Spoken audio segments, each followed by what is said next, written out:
அனைவருக்கும் வணக்கம்.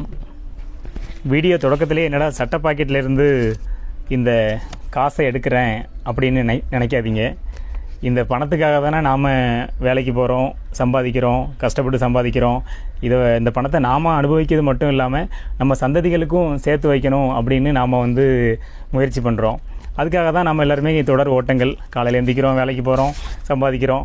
அதை நம்ம தங்கமாகவும் நம்ம சேமித்து வைக்கலாம், பொருளாக வாங்கலாம், வீட்டில் ஏசி வாங்கலாம், கார் வாங்கலாம், ஃப்ரிட்ஜ் வாங்கலாம். அன்றாட உணவு தேவைக்கு கூட அந்த பணம் தான் நமக்கு ஒரு உபயோகமாக இருக்குது. அந்த பணம் இருந்தால் தான் எல்லாமே அப்படிங்கிற மாதிரி பணம் தான் உலகம் அப்படிங்கிற மாதிரி ஆயிட்டு.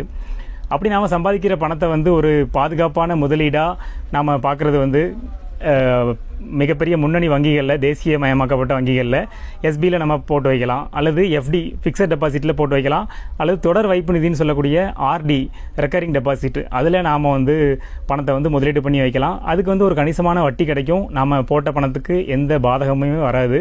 அது ஒரு பாதுகாப்பான முதலீடாக நம்ம பார்க்கலாம். அதே நேரத்தில் நாம் முதலீடு பண்ணது ஒரு காலத்தில் எல்ஐசி, எல்லாரும் ரொம்ப விரும்பி எல்ஐசியில் நம்ம முதலீடு பண்ணிட்டு இருந்தோம். அதில் நமக்கு கணிசமான ஒரு ரிட்டர்ன்ஸும் கொடுத்தாங்க. அதே நேரத்தில் லைஃப் பாதுகாப்பு, அதாவது வாழ்நாள் காப்பீடு மட்டும் அதுவும் நமக்கு சேர்த்தே கொடுத்தாங்க. அதுலேயும் நாம் போட்டுட்டு இருந்தோம். இப்போது நிறைய தனியார் நிறுவனங்கள் நிறைய பெருகிட்டு, தனியார் காப்பீட்டு நிறுவனங்களில் அதிகமானோர் இன்வெஸ்ட் பண்ணுறாங்க.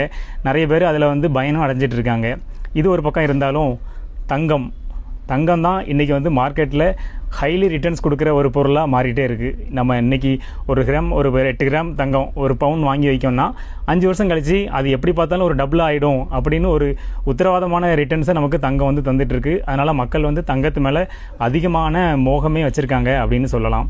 நம்ம விஷயத்துக்கு வந்துடலாம். என்ன அப்படின்னா, 2017-18 இந்த நிதியாண்டில் தங்கப்பத்திரம் அதில் முதலீடு பண்ணவங்களுக்கு ஒரு சரியான ரிட்டர்ன்ஸ் கிடச்சிருக்கு.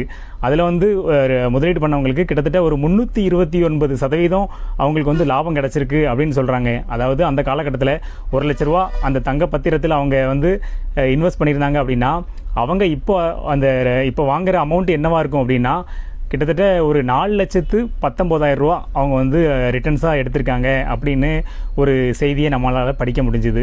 எப்படி இந்த ஸ்கீம் என்னங்கிறத நான் இப்போ உங்ககிட்ட சொல்கிறேன். அதாவது சாவரின் கோல்டு பாண்டு அப்படிங்கிற ஒரு திட்டத்தை நம்ம இந்திய ரிசர்வ் வங்கி அறிமுகப்படுத்துகிறாங்க. அவங்க எப்போ அறிமுகப்படுத்தியிருக்காங்க அப்படின்னா, 2015ஆம் ஆண்டு நவம்பர் மாதம் இந்த திட்டத்தை அறிமுகப்படுத்தியிருக்காங்க. அதாவது இந்த ஃபைனான்ஸ் சம்மந்தமாக இன்வெஸ்ட் பண்ணுறவங்க, ஸ்மார்ட்டாக முதலீடு பண்ணுறவங்கலாம் அதில் இன்வெஸ்ட் பண்ணி நிறைய பலன் அடைஞ்சிருக்காங்க. இது எங்கெல்லாம் நீங்கள் இந்த சாவரின் கோல்டு பாண்டில் இன்வெஸ்ட் பண்ணலாம் அப்படின்னா, முன்னணி தனியார் வங்கிகளையும் பண்ணலாம், தேசியமயமாக்கப்பட்ட வங்கிகளையும் பண்ணலாம், போஸ்ட் ஆஃபீஸில் பண்ணலாம், ஷேர் மார்க்கெட்டில் பண்ணலாம். இங்கெல்லாம் அந்த சாவரின் கோல்டு பாண்டை வெளியிடுவாங்க. அப்போ நீங்கள் முதலீடு பண்ணீங்கன்னா, நீங்கள் இப்போ 1 லட்ச ரூபா அதில் முதலீடு போடுறீங்க அப்படின்னா, அதுக்கு இணையான ஒரு தங்கத்தை உங்கள் பேரில் அவங்க வர வச்சுக்குவாங்க. அது கிட்டத்தட்ட ஒரு 8 வருஷம் கழிச்சு தான் அதை க்ளோஸ் பண்ணி உங்களுக்கு தருவாங்க. அதுக்கு இடையில அதை நீங்கள் கேட்க முடியாது. இது அந்த இதில் உள்ள விஷயம். இது எப்படின்னா, இந்த திட்டம் 2015 நவம்பர் 26ஆம் தேதி இந்த முதலீடு பத்திரம் இந்த திட்டத்தை அறிமுகப்படுத்தியிருக்காங்க.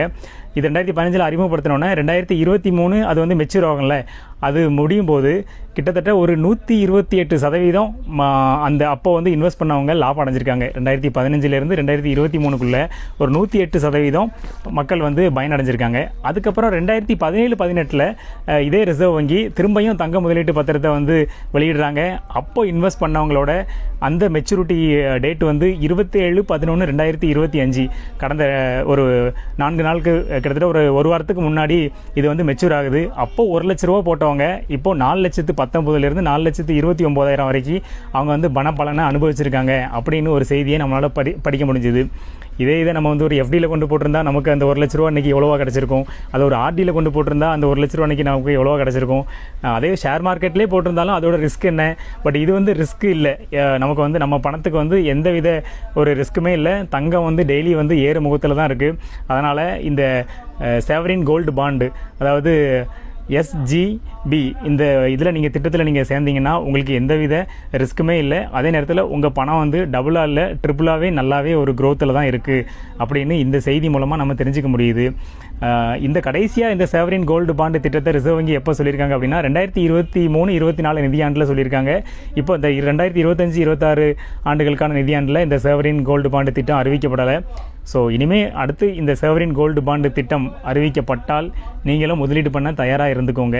தனியார் நிதி நிறுவனங்களில், போலியான நிதி நிறுவனங்களில் உங்களோட பணத்தை கொண்டு இழந்துடாதீங்க. அரசின் அங்கீகரிக்கப்பட்ட தேசியமயமாக்கப்பட்ட வங்கிகளில் ரிசர்வ் வங்கி என்ன வழிமுறைகளை வெளியிடுறாங்களோ அந்த வங்கிகளில் மட்டுமே நீங்கள் முதலீடு பண்ணுங்கள். அதிலும் இந்த செவரின் கோல்டு பாண்டு, தங்க முதலீட்டு பத்திரத்தில் நீங்கள் முதலீடு பண்ணிங்கன்னா உங்களுக்கு ஒரு நல்ல ரிட்டர்ன்ஸ் கிடைக்குது அப்படிங்கிறத இந்த செய்தியை நான் உங்ககிட்ட சொல்லிக்கிறேன். மீண்டும் மற்றொரு நல்ல காணொளியில் உங்களை சந்திக்கிறேன். நான் கோமதி நாயகம் விசு. நன்றி.